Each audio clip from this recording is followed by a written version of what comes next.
team here. Oh, thank you.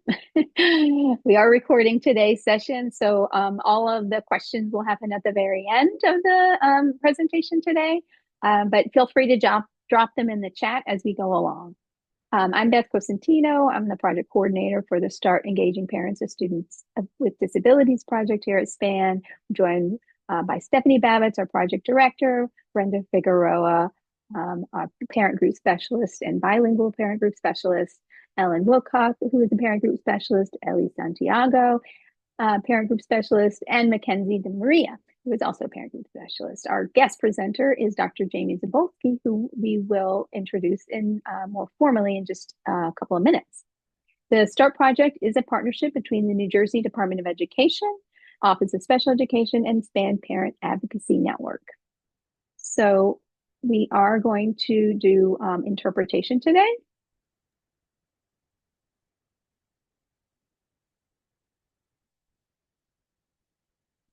So thank you for joining us today. Gracias por estar con nosotros esta tarde. During today's meeting, we are joined by Brenda Figueroa, who will assist with Spanish interpretation. Durante esta tarde estaré yo, esta servidora Brenda Figueroa, sirviéndole de intérprete. Along the bottom of the screen, you'll see several icons. One will be a globe. It is not turned on yet. En la parte posterior de su pantalla van a ver varios iconos, incluyendo el icono del globo terráqueo. Una vez esta opción se encienda, van a poder ver el icono.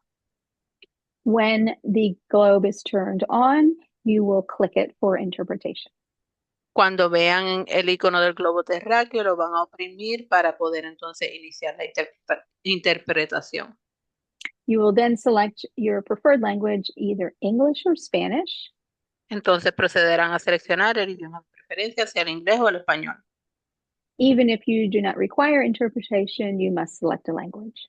Aun si no requieren interpretación, deben seleccionar uno de los dos idiomas. And when you do this, you will hear the meeting in the language you have chosen. Cuando procedan a hacer esto, van entonces a escuchar la reunión en el idioma que escogieron. If you choose Spanish, you can also click mute original audio, so you will not hear the English version at all. Si seleccionan español, también tienen la opción de oprimir, silenciar el audio original para de esta manera no escuchar ambos idiomas a la vez. So now Stephanie is going to turn on the globe Vamos a encender la icon, opción. and then you will select either English or Spanish.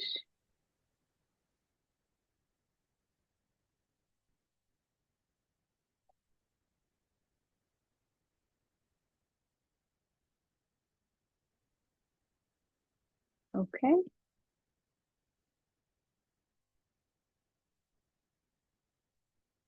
All right. Very good. Now we'll see from Brenda if it is working.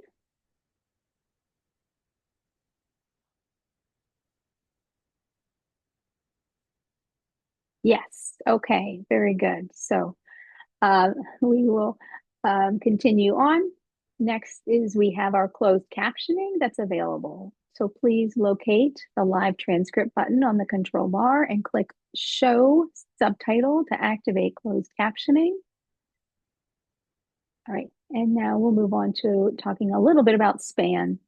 SPAN Parent Advocacy Network's mission is to empower and support families and inform and involve professionals interested in the healthy development of education of children and youth. Our foremost commitment is to children and families with the greatest need.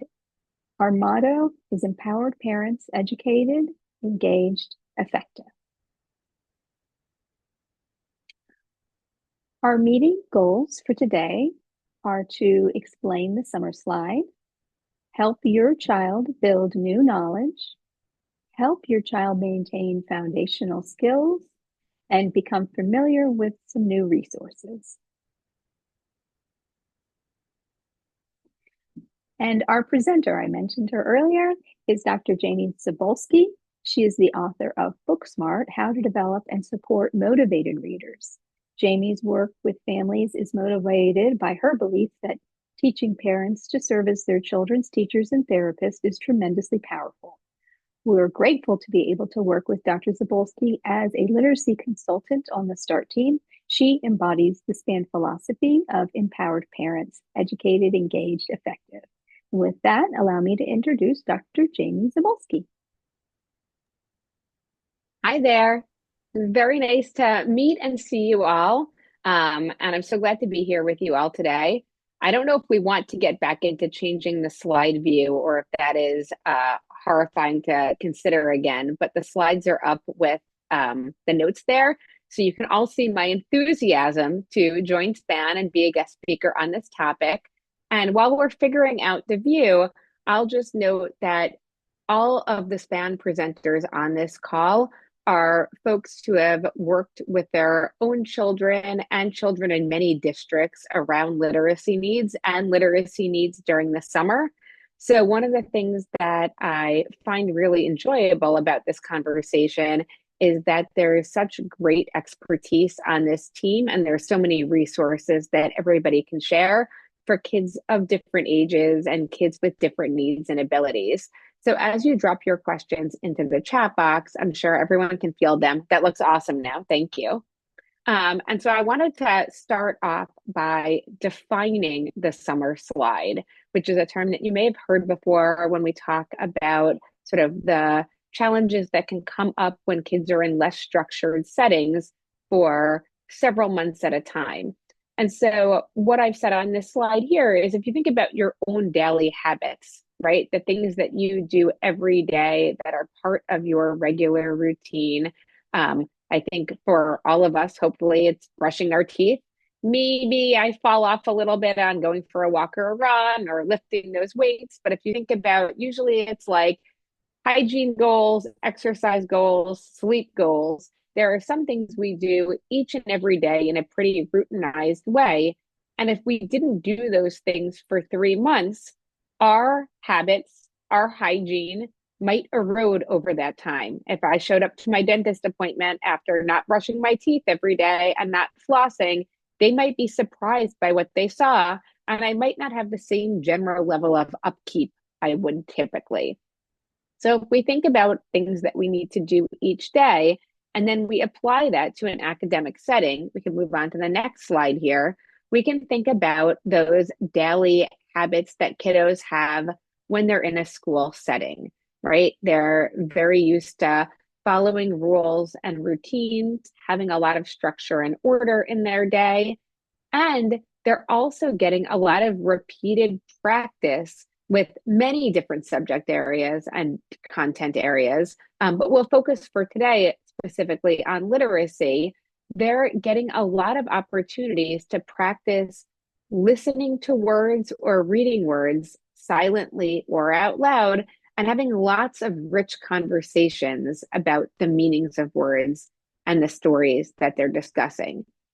And so if those things didn't happen for 3 months, you can picture sort of the academic equivalent of not going to your dentist, right? And it's also really easy, I want to say, for those things not to happen for 3 months. I, every summer, have really clear goals going into the summer about what my son is going to practice on a regular basis. And for us, it's usually in the domain of math, actually. And it's because every year he's bummed out when he goes back to school and he can't remember his math facts as fluently as he did in June. And every year I say to myself, we need to keep up with flashcards over the summer. We need to do just 5 minutes of practice each day. It's going to make him feel so much better when he goes into the next school year. And then summer happens, right? We end up going to the pool or going to the beach. We're sleeping a little bit later. I'm still trying to work. And so there are all of these reasons that kids naturally experience this summer slide because they're losing a lot of the structure and resources that are available to them during the school year. And the adults around them may have lives and work circumstances that haven't changed very much at all. So there's this real gap here that we want to think about. And what we're hoping we can all do together today is be really realistic about the fun and accessible ways that you can refresh your kids' knowledge of sounds, words, and vocabulary during the summer without making yourself overtaxed or your kiddos overwhelmed. So if we go on to the next slide again, we can talk about sort of the different domains that you might want to be thinking about as you plan for your summer. So what I just touched on for myself in my home is the importance for my son of maintaining previously learned skills, right? So there might be some topic that your child has mastered this past year, and you really want to make sure that that skill doesn't erode for them over the summer.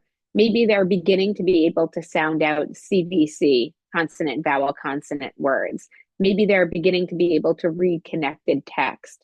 And you know that if you don't practice that skill with them during the summer, they're going to go back to the school year feeling really insecure in that skill again. And so you know that you want to practice it. It may also be that there's new skills that you want to build over the summer, that there's vocabulary words or ideas you want your child to get exposure to. And especially while you have some less structured time, that you're able to talk a lot together, visit museums, listen to podcasts, really build this rich vocabulary with them in a way that will enhance their school experience. And then it's really important to think about the other piece here too of summer fun, the things that you want to do, because it is a less structured time of year. And so I was sharing a little bit too, how much we sometimes lose our focus on these domains of maintaining previously learned skills or building new knowledge, because everyone in my family wants to lean into summer fun. And so we really need to pick and choose how we're prioritizing all of these different things to find the right balance over the summer. So if we keep moving again, we can talk about some simple and easy ways that you can both build new knowledge and maintain skills without making your child feel like this is an overwhelming part of their summer. And so one of the things that we wanted to highlight is the real value in rich conversation in families at home. And so what we're thinking about here is really ways that you can get your child to talk about topics of interest to them and add in information that is enriching for them, where you are sharing new vocabulary words or sharing new concepts with them, giving them an opportunity to reflect on that, repeat some of that information, sort of volley back and forth together so that they're building wider knowledge and bigger schemas in any area or in any topic. And so some of the things that we noted here are this doesn't have to be overly academic or school focused in nature, right? If you pick a movie or a television show you're watching together as a family, this gives you a great opportunity to talk about a lot of the emotional content, perspective taking skills, story sequencing that happens in books also, and are really important when kids are trying to comprehend texts during the school year. So being able to say, why do you think that character acted that way, right? What do you think might happen next? How did somebody else feel? Remind me, I can't remember which happened first. Can you tell the story back to me? And just finding ways to get your child literally saying more words is an evidence-based way of building their vocabulary and comprehension. And so sometimes I like to think of these as skills that we can even do while we're on autopilot a little bit. You don't necessarily have to be really versed in that particular story or in that particular character to say, like, remind me again what happened. And then your child will tell you the whole plot of the Minecraft movie in great detail. You can keep drinking your coffee, you can keep doing dishes, but you're giving them an opportunity to expand on their knowledge.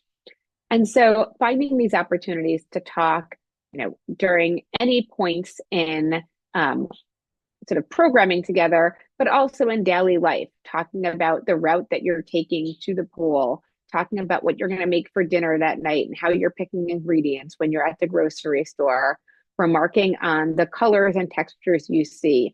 All of these are ways that you're pushing in vocabulary that I want to note also is not vocabulary kiddos can easily build during a classroom setting. where they're not getting as much individualized attention or exposure to sort of novel and unfamiliar words. So we'll really endorse this as a great skill that you can be working on this summer. And if we go on to the next slide, we'll talk about some other strategies that are really helpful as well. And one can be going back to books that you and your child or you and your family can look at together.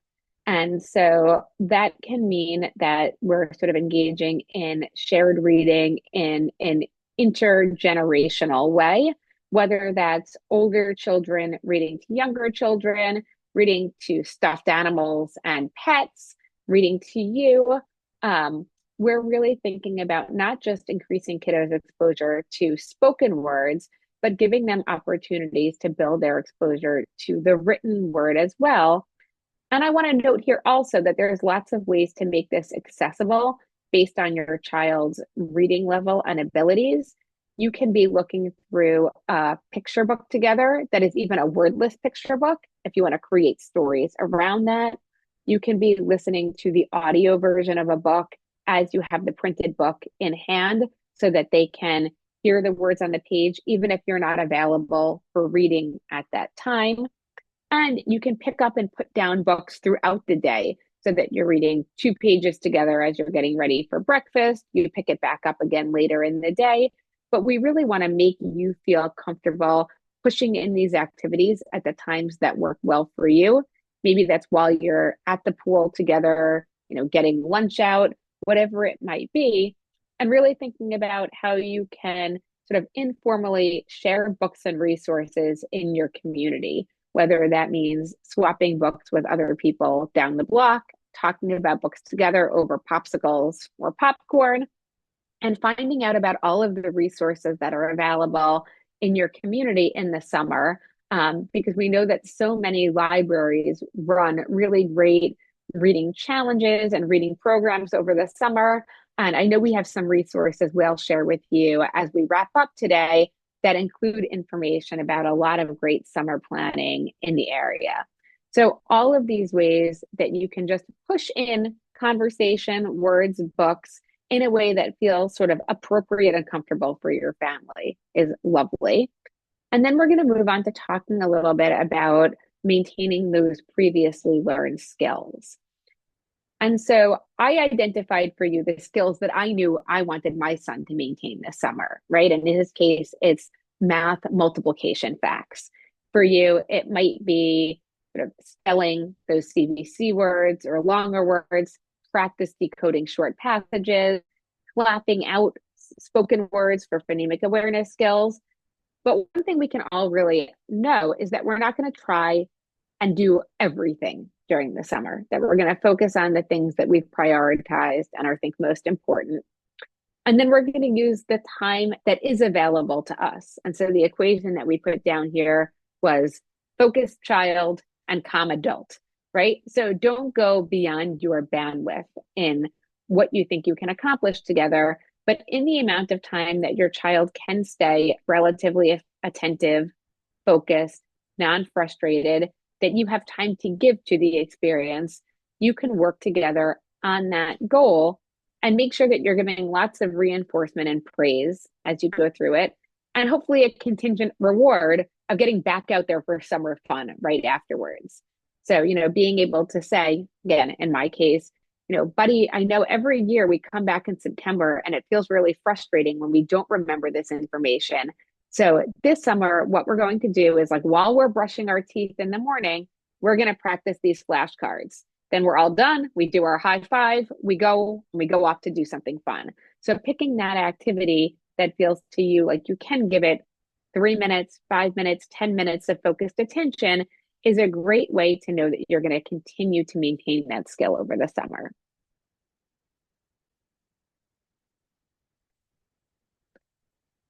What you can also do is, I've really been trying to emphasize this already, is think about how you can come up with a summer schedule that is suited to your family's particular needs.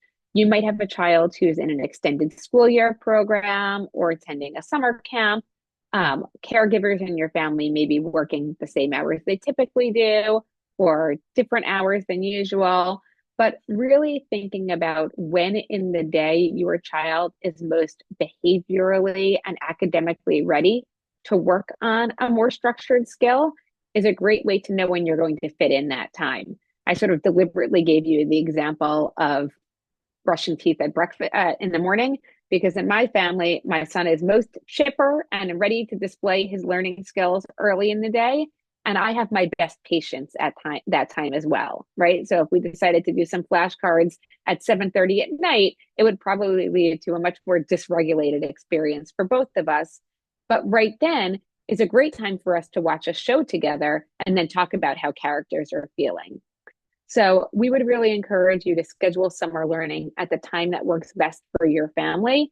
And don't worry about what other folks are doing. Think about when you're going to have that right mix for you and make sure that you're transitioning to a preferred activity afterwards so that it does feel like there's a good ebb and flow to your time together. We can move on from here. Oh, to our great summer calendar, which Ellie, am I going to let you talk about that?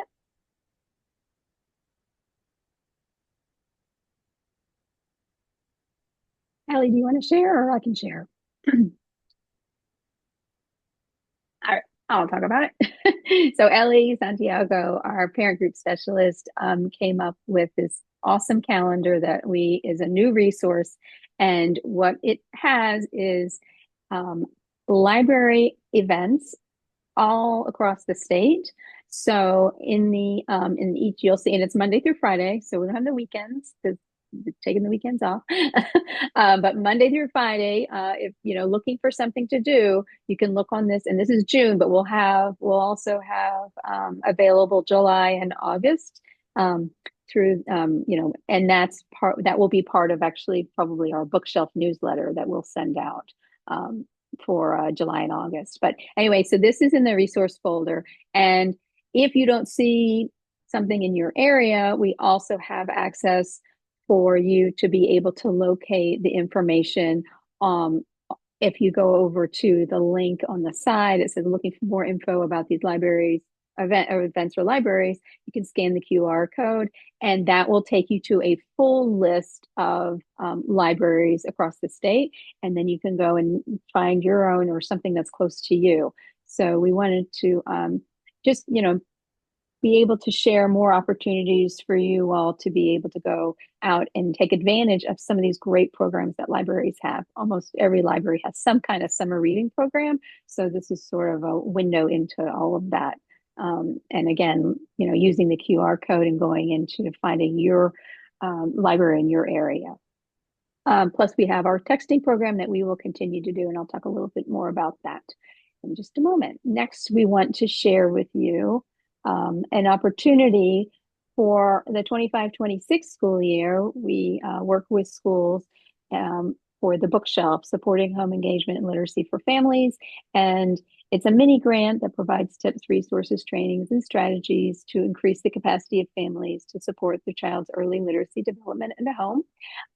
If this is something that is interesting to you, or you think it might be good for your district, please, you can fill out the form or share this. This too will be in the resource folder that we will share. When you fill out the reflection form, you will get automatic access to the resource folder, and this information and flyer will be in there. So if you can share it with your child's school principal or the head of, a literacy specialist at your school to see if this is something that your school would like to participate in for the 25-26 school year. What else do we have? Oh, activities. So part of what we do here on the START project is create opportunities for learning in really fun ways. So we have these activity pages, build a skill in English and Spanish. And actually we have also, we're also having them in Arabic and French. So as we get that and get those flyers, we will add those to the folders. But we have rhyme time to increase phonemic awareness, and we have I say, you say, which is to help increase vocabulary. So these are some things that you can do with your child, or if you're a teacher, an educator, you can have these for your students to send home with your families. Just, other possibilities and ways to engage to expand the learning for early reading. And more activities. And on the START project, or at SPAN, we also have another project called the New Jersey Tiered System of Supports for Early Reading. I'm on that project, as well as Alan Woodcock, and we also create activity flyers. We have seasonal ones. This is the one for summer. It's English and Spanish, and it will be coming, like I said, in Arabic and French as well. But if you want to learn more about the early NJTSS Early Reading Project, we have a new webpage up and running, and these flyers will be in the resource folder, so you can check us out. We have a lot of different information on helping your child and communicating with your teacher, very similar to the START, but with a little bit of different focus because of the NJTSS part. All right, what's next? Oh, yes. And here's our texting program. We've had this for a few years. So every week we provide a text that you'll get directly to your phone. So if you text READ to that number or scan the QR code, you can sign up for it. And we provide weekly tips on building reading skills at home, such as the list that says phonemic awareness, phonics, fluency, vocabulary, comprehension. We also let you know about events that are happening. We'll share our bookshelf newsletter and other important things like that. And we also still promote our World Reader. We've been doing this for a few years too, but it's such a great thing. It's the BookSmart app, which is on your, you can have it directly on your phone, so you can have a book anytime, anywhere. It's a great thing if you're waiting in the line, a long line in the grocery store, and you're looking for something to do. You can pull up a book on your phone, and your child can read it right there while you're waiting in line. Just something different, and easy to do in all different places and situations. So, I think people in the summertime often are busy doing various things and so it's just nice to have that easy accessibility. And it's in English. Books are available in English and Spanish, and it's all free. You just scan the code or go to booksmart.world and you can sign up for it. And they also have activities with each book, which is also helpful because that works on the comprehension skills and things like that. So that's also a great resource. So please let us know if you have any questions that we can answer. You can drop them in the chat, or you can unmute. We're not a big crowd today.